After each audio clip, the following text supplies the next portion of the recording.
UFC 315, Belal Muhammad versus Jack Della Maddalena took place. Overall, I'm very happy.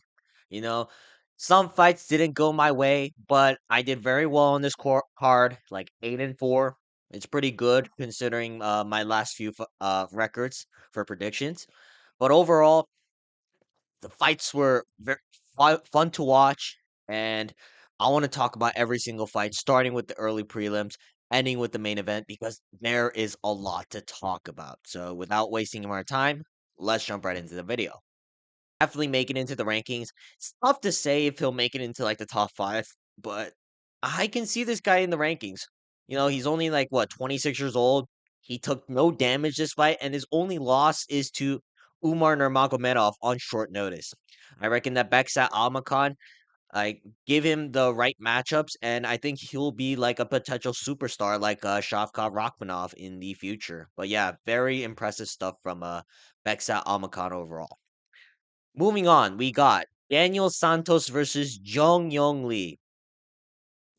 Man, okay, like props to Daniel Santos, but I'm just gonna say this: Jong Yong Lee, why are you trading in the pocket nonstop with this guy?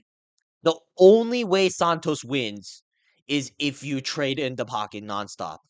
And fair enough, Daniel Santos looked a lot technically better than I anticipated. He was doing a job like rolling under the punches and shit. He did a good job like timing right hands over the jab of Jung Young Lee.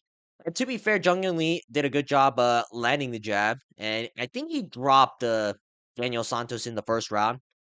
Like this was overall a crazy fight. I thought Jung Young Lee was gonna win the first round. I think he did, but unfortunately, he I think the judges scored a 30-27 for all for Daniel Santos, which I don't agree on that, but still, Daniel Santos clearly won at least rounds 2 and 3. He did a good job again. Every time Jung Young Lee was trying to trade in the pocket, he was rolling under the punches. I just wish that Jung Young Lee actually threw uppercuts, knees, like they were there for Daniel Jung Young Lee. It's just he kind of pulled back because I guess he's not used to throwing those punches. But yeah, I guess super impressive stuff from Daniel Santos. He looked a lot better than I anticipated technically, and overall, I think he looks a lot better at featherweight because at bantamweight he did not look this crisp on the feet. He always struck me as this marauder who like kind of out of fault just gets clipped a lot. But I guess there's a huge skill gap between bantamweights and featherweights, and now that Daniel Santos is an actual featherweight, he is probably like a lot better now because he's not draining himself to make weight, and he can hang with like the most technical strikers in this division. But yeah, super impressive stuff from Daniel Santos, even though I was coping watching it live. Moving on to the next fight, we got Marc Andre Barriault versus Bruno Silva. This was pretty sad because Marc Andre Barriault just killed Bruno Silva. Like I don't know if he's okay. I heard from the commentary team with Dominic Cruz and Daniel Cormier that they brought Bruno Silva on a stretcher to the hospital. But yeah, Marc Andre Barrios just knocked Bruno Silva out in the first round. Like I think he did a good job timing the elbows. Every time Bruno Silva, he kept getting pressured, and eventually Marc Andre Barrios, once he got him on the fence, he just held him there, and as Bruno Silva was trying to frame away, I think Marc Andre Barrios like met him with an elbow halfway through, and it clipped Bruno Silva on the temple, which ultimately caused Bruno Silva to drop dead. I don't think Bruno Silva's that impressive, but I guess the way that Marc Andre Barrios did it kind of shows the difference between Bruno Silva and Marc Andre Barrios. And yeah, I don't think Barrios completely washed now because I guess he can KO Bruno Silva. Alex Pereira couldn't KO Bruno Silva, but here's Marc Andre Barrios casually doing it within the first minute of the fight. So yeah, super impressive stuff from Marc Andre Barrios. He broke his 3 fight loss streak, and hopefully he gets to fight very soon because he hasn't taken any damage this fight. But yeah, hopefully we get to see more of him. Moving on, we got Navajo Sterling versus Ivan Urslan. Yeah, Navajo Sterling, it was kind of iffy at moments. Like Ivan Urslan, I thought he did a good job tagging Navajo Sterling with the hands, but Navajo Sterling was able to pull through. Like first round, Sterling was doing a good job throwing the kicks, even though Urslan was able to kind of block most of them. But towards the end, when Navajo Sterling was throwing his hands with the kicks, then he found a lot more success. Second round, Ivan Urslan tried to smother Navajo Sterling just to prevent Sterling from like using his kicks, and Urslan was doing a good job again, rolling under the punches and just teeing up on the in the pocket. But in the third round, Navajo Sterling was kind of whooping Ivan Urslan's ass. Sterling started using his hands even more. He dropped Urslan with a 1-2, I believe. And then right after that, he was teeing him off in the clinch or like in the pocket and just the elbows, uppercuts. I think he even badly dropped Ivan Urslan at the end of the third round, but where like Sterling clipped him with the right hand over the temple. I'm surprised Ivan Urslan was able to stick up to his feet, but shout out to him for doing so because I thought that Sterling was going to be able to find the finish, especially with how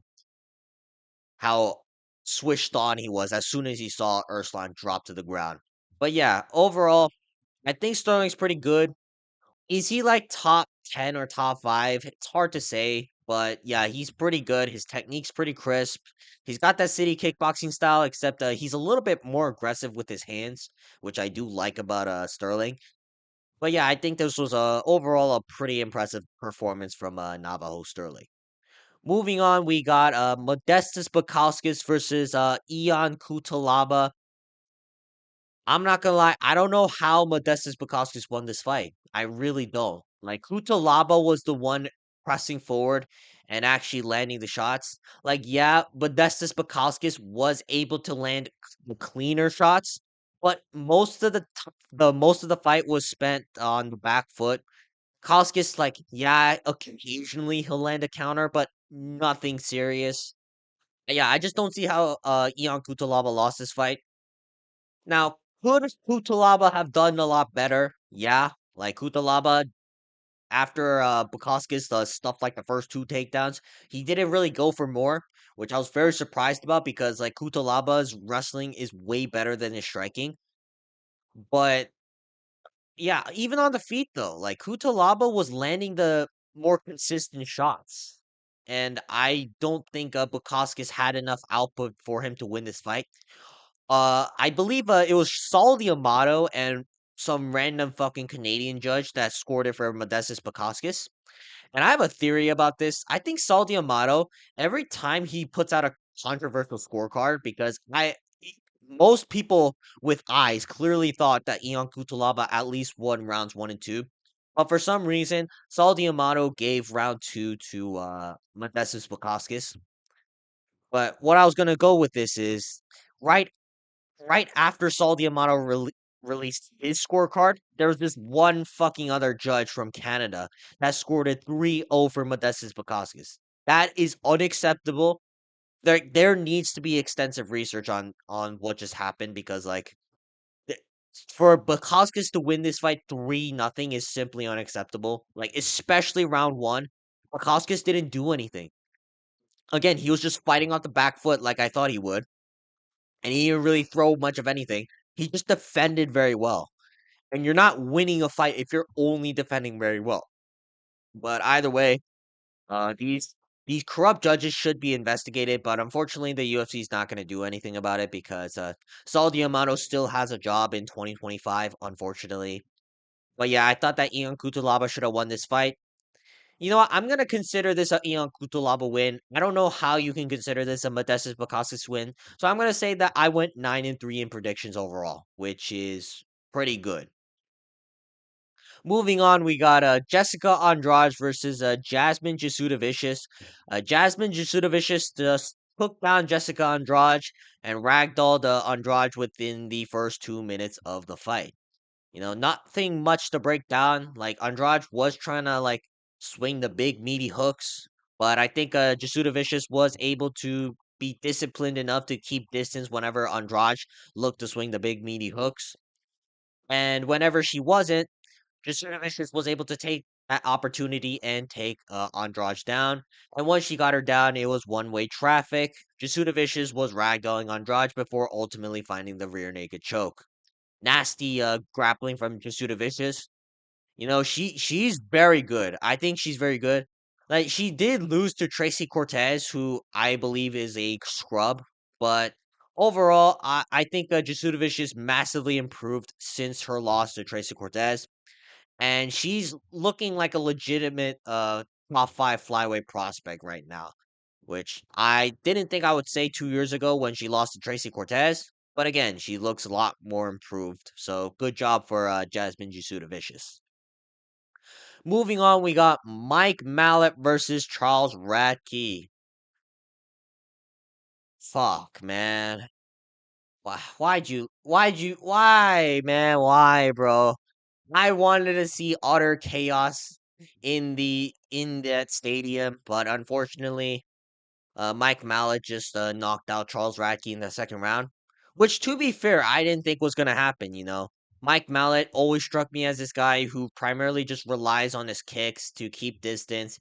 He wants to be a clean striker.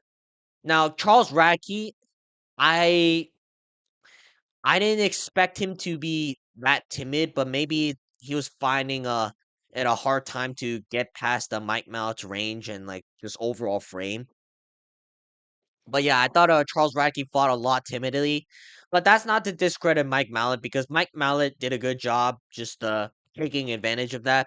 Every time Charles Radke tried to press forward, Mike Mallet did a good job again, just throwing the sidekick, throwing the teep. And then whenever Radke was just standing still, Mallet would do a good job of just coming in with a 1-2. Eventually, in the second round, I believe as Mike Mallet went for 1-2, Charles Radke tried to counter with a left hook, but Mallet was able to step out with his right foot in order to land his left hook first and ultimately knock out Charles Radke. Super impressive performance from Mike Mallet. Uh, 1 year ago, he was essentially a Neil Magny victim. That's how good is Neil Magny at this point. But yeah, overall, I think this wasn't what I expected. It really wasn't. I thought Mike Mallett should have lost originally for my prediction, but yeah, I guess Mike Mallett was the one who knocked out Charles Radke, and unfortunately, we won't get to hear Radke say it again once more. Moving on to the main card, we got Benoit Saint-Denis versus Kyle Prepolek. Benoit Saint-Denis gets the round two arm triangle against Kyle Prepolek, and prior to that, he was kind of bullying Prepolek against the fence. But be honest, I was not super impressed with this performance. How Prepolek, he kind of gave up halfway through. Prior to him giving up before the arm triangle got cinched up, he was doing a good job landing a lot of shots on Benoit Saint Denis. Like, I don't understand how every time I watch Saint Denis fight, his head movement seems to get worse. He seems to get slower. And he just gets hit by more and more shots. I don't understand. I really don't understand how Santanese just keeps regressing every time I see him fight over the last like year or so. But yeah, I guess he did get the job done against Kyle Prepolek, but it wasn't super impressive. If anything, it kind of reassured my belief that Joel Alvarez was probably gonna sleep Santanese out. But again, it was it was a good performance, I guess, for Satanis. He was fighting for his job. Uh, I guess he was a little bit timid, but he was getting hit too much. He was getting hit too much for my liking, and I don't think he beats anyone within the rankings of the lightweight division, even if he came off a win against Kyle Prepolek in the second round. Which I'm gonna be real, he should have finished Kyle Prepolek in the first. He really should have. I know Santanese was kind of getting dominant position in the first round, just working from top control and then trying to look for a submission. But his top control is fucking mid.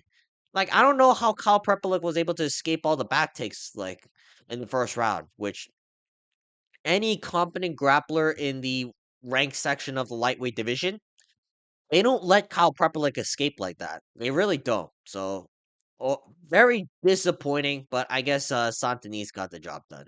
So yeah, I guess good job for saving his job, I guess. Moving on, we got Alexa Grasso versus Natalia Silva. This was like watching my girlfriend getting beat up. Man, like Natalia Silva, like she dominantly beat Alexa Grasso, but I don't know, man. It was so tough to see my wifey go out like that. It really was. Like Natalia Silva, she did a good job for the first 3 rounds, just keeping Alexa Grasso guessing with the kicks. She, I believe, hit Grasso with a side kick once, and that cut open Alexa Grasso's right eye. I wish that Grasso was able to kind of pressure more, just have better footwork, because I get that Natalia Silva was just too slick for her, but there were times where I was just like, Grasso's just waiting too much. I think she's getting tripped up too much. She doesn't have the feet to even like cut off the cage of Natalia Silva. Again, this isn't something to take away from Natalia Silva. I just think that I was Grasso could have done more. She's very tough though, to be fair. Like Silva was landing some very hard shots, and Grasso, she was eating most of them and trying to land on Natalia Silva. Unfortunately, Silva's just too fast. I think she's gonna be the next flyweight champion once Shevchenko either retires, and even against Shevchenko, who I'll get to in the co-main event. I think Natalia Silva beats her. Overall, uh, impressive performance from Natalia Silva. Some people are gonna call it boring for because Silva was running away. I don't see it as running away. I think she was just too slick. She had very good lateral footwork, and it was honestly Alexa Grasso's job to kind of cut off the cage and just knock out Natalia Silva, which unfortunately my queen couldn't do. But yeah, speedy recovery, Alexa Grasso. If you ever I know that loss was hard for you. If you ever need someone to talk to, you just hit my lineup. You know where to find me on Instagram. And yeah, hopefully Natalia Silva should be fighting for the next shot unless for the flyweight belt unless Zhang Wei Li moves up. And as for Alexa Grasso, I would like to see her take some time off and overall just improve on her skills and fight someone that's like really bad, I guess. Moving on, we got Jose Aldo versus Ayman Zahabi. Ooh, man, oh man, oh man, oh man. Like, where do I begin with this fight? First off, Ayman Zahabi shouldn't have won. He really shouldn't have. Like, I get that Zahabi accepted a fight at featherweight, and how Zahabi, he didn't wall wrestle. He didn't sniff the crotch of Jose Aldo. But I don't think Sahabi should have won. I thought rounds 1 and 2 were clearly for Jose Aldo. Round one especially, Aldo was doing a good job, just landing the cleaner shots against Zahabi. And round two, it was a little bit closer, but again, Aldo was able to find the better shots. He was doing a good job, like timing the 1-2. He was overall a lot faster than Zahabi. Now, the third round, it was very unfortunate. Aldo dropped Zahabi and was trying to go for the finish, but unfortunately, he couldn't find it and gassed himself out. And then Zahabi from there, he got Jose Aldo to the ground and started teeing off on him with nasty ground and pound and cut him open with a crazy elbow. I'm just gonna say this: even if you thought that Zahabi won, why the fuck do you want Zahabi to win? Genuinely curious. Like, why are people celebrating that Ayman Zahabi won this fight? Like, no one should be celebrating that Zahabi won this fight. Jose Aldo has now retired, and Zahabi, nobody gives a fuck. He's 37 years old at bantamweight. He's not a fucking prospect. He's 12-2 at 37 years old. Like, the UFC needs to stop like trying to promote these Canadians. Like, they're most of them are not good. They're most are pretty trash. But I guess Zahabi's now gonna be a fucking top 12 UFC bantamweight because he just beat the great Jose Aldo. Which I'm gonna be real. he did more on the feet than fucking Mario Bautista. So I guess there is something to that. But I just don't agree with this. I don't agree with the fact that Zahabi won. I don't agree with the fact that Bautista beat Aldo previously. And I don't can I just say this? The fact that Aldo retired and the UFC didn't have anything for him is just fucking insane. Anthony Smith got a 30 for 30 documentary after his retirement. You know? I'm not saying they need to go out like that deep into effort with Jose Aldo's retirement package, but have something on the standby. Jose Aldo, he's 38 years old. And like if he was gonna lose this fight, he was probably gonna retire. I just wish that they had something on the standby for Jose Aldo. But you know, you have to be the great Anthony Smith, who went, like nearly 500 in the UFC, who never touched the UFC belt, who quits in every time he loses. You need to give that guy a fucking glorified retirement package, but not the great Jose Aldo, who's arguably a top 10 MMA fighter of all time. Yeah, fuck you, UFC. Just what, like, look, when we go on Tuesday and this guy is fucking number 12, I'm going to be reminded of the fact that this fight was a fucking robbery. Fuck Canada. I don't give a shit about Eamon Zahabi. And I'm going to pick him to lose his next fight because I don't think he's good. I really don't. I thought Aldo should have won this fight. Again, fuck Canada. Moving on, we got to the co-main event: Valentina Shevchenko versus Manon Fiorot.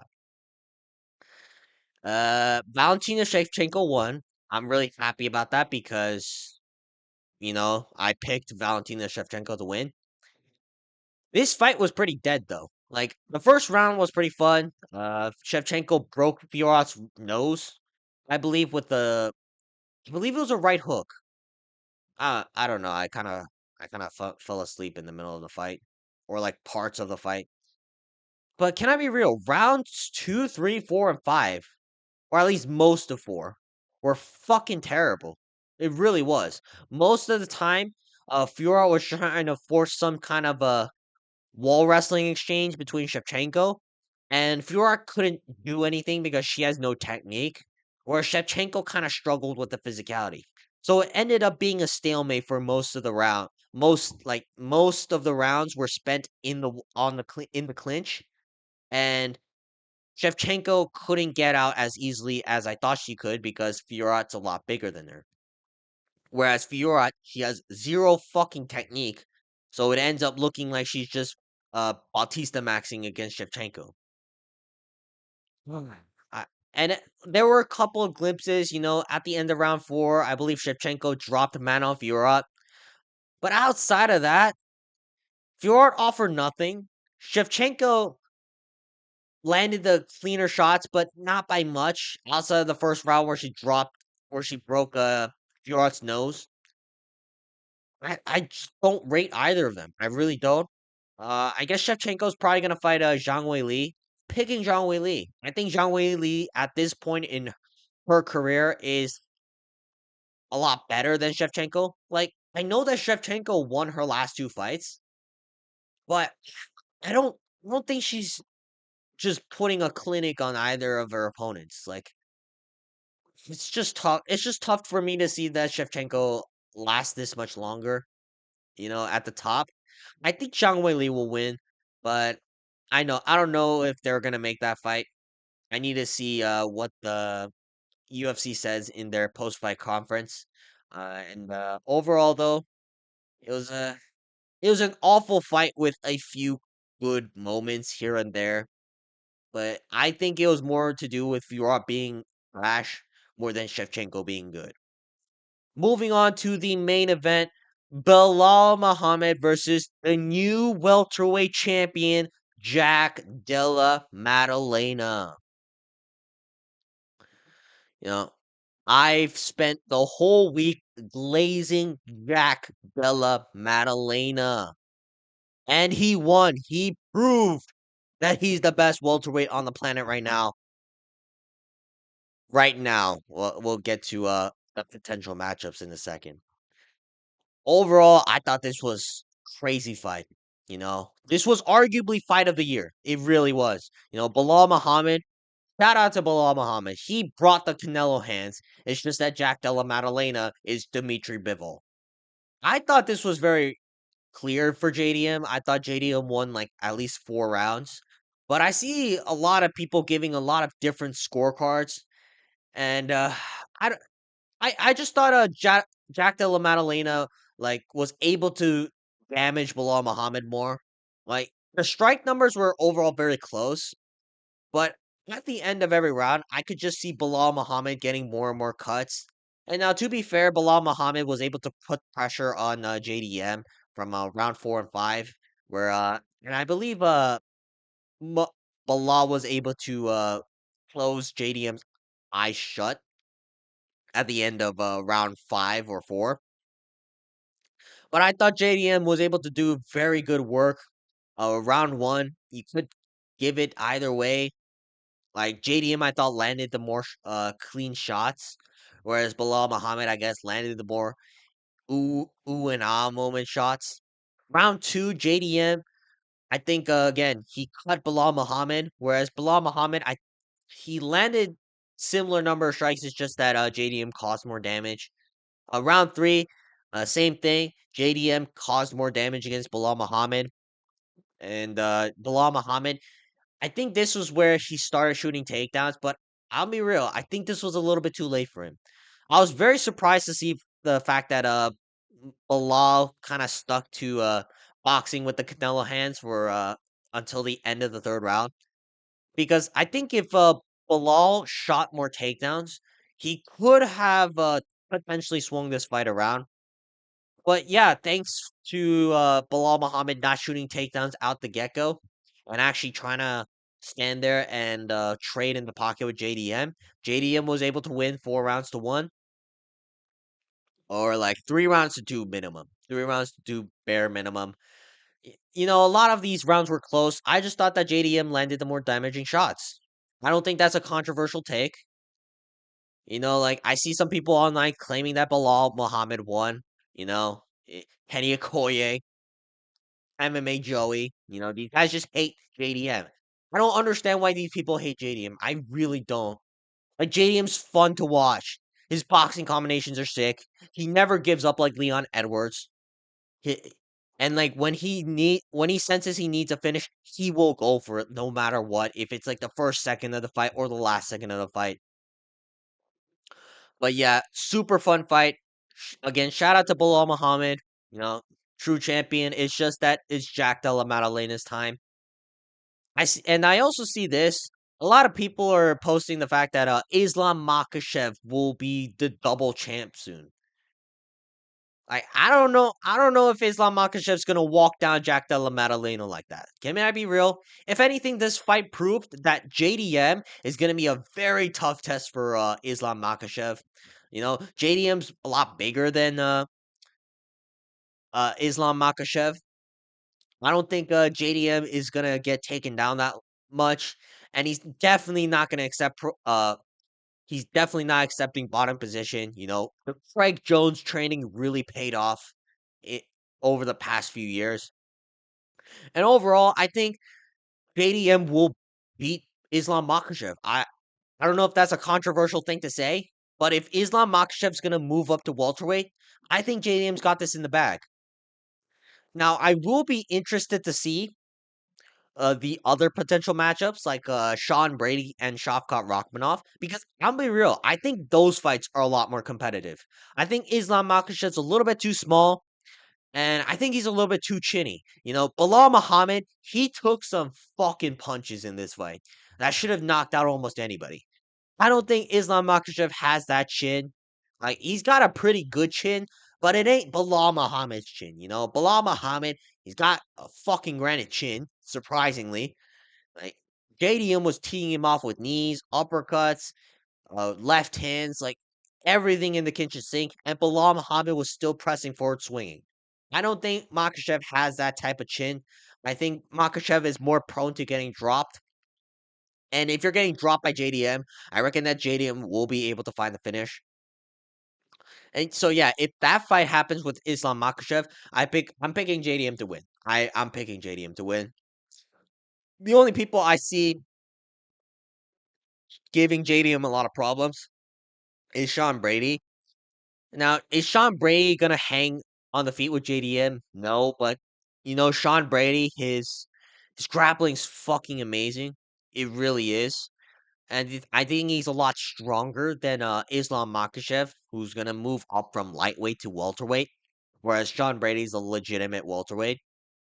And Shavkat Rakhmonov, again, very similar. I Even if you can argue that Islam Makhachev's technique is slightly better, I think there's gonna be a difference between the physicality of Islam Makhachev and Shavkat Rakhmonov or a Sean Brady. But yeah, overall, the welterweight division has a violent champion who's out there to knock anybody out. I am so happy and proud to be a JDM fan.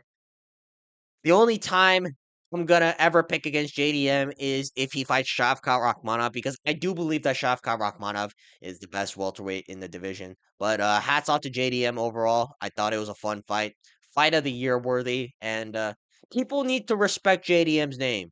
People really need to do. You know, like just he beat Belal Muhammad, and now everyone's saying that Islam Makhachev's easily gonna destroy him and become a double champion. Easily? Like, if you're gonna pick Islam Makhachev, sure, like, he has the better technique in the grappling. He may, he may have the, jiu-jitsu arsenal to submit JDM. His striking's a little bit cleaner than Bilal Muhammad's, but JDM, he's not a fucking bum. He's not Leon Edwards. He's not Colby Covington. JDM's really good. I don't want to hear someone say that Islam Makhachev's easily gonna beat him. Picking JDM to win that hypothetical matchup within the first 3 rounds because I think uh the combinations JDM's gonna throw, he's not gonna be able to take it. Islam Makhachev will not be able to survive on the feet against JDM. And Islam Makhachev has a hard time taking down people in his own weight class, like Dustin Poirier. You don't think Jack Della Maddalena, who's bigger, who arguably has better takedown defense considering he's working with a renowned BJJ artist like Craig Jones. You don't think JDM is gonna be able to find openings against Islam Makhachev? Like, I'm picking JDM to win that hypothetical matchup. I don't want to hear it. I don't want to hear it. Holly Glaze, JDM will beat Islam Makhachev if that fight happens. All right, that's gonna be it for today's video. Let me know in the comments down below what you guys think about UFC 315, Belal Muhammad versus JDM. Do you think Islam Makhachev has a chance against JDM? Because I honestly don't. Or do you think JDM, who's he gonna fight next? Shafkat, Sean Brady. Like there are a lot of names open, just not Ian Gary. We'll get to him later, but honestly, again, I'm just really happy for JDM. I've been glazing this man for the past week or so, and all I gotta say is congratulations to JDM, and shout out to Bilal Muhammad for bringing in the Canelo hands. And yeah, that's all I gotta say for this event. So yeah, make sure to like and subscribe, and I will see you guys next time. Peace.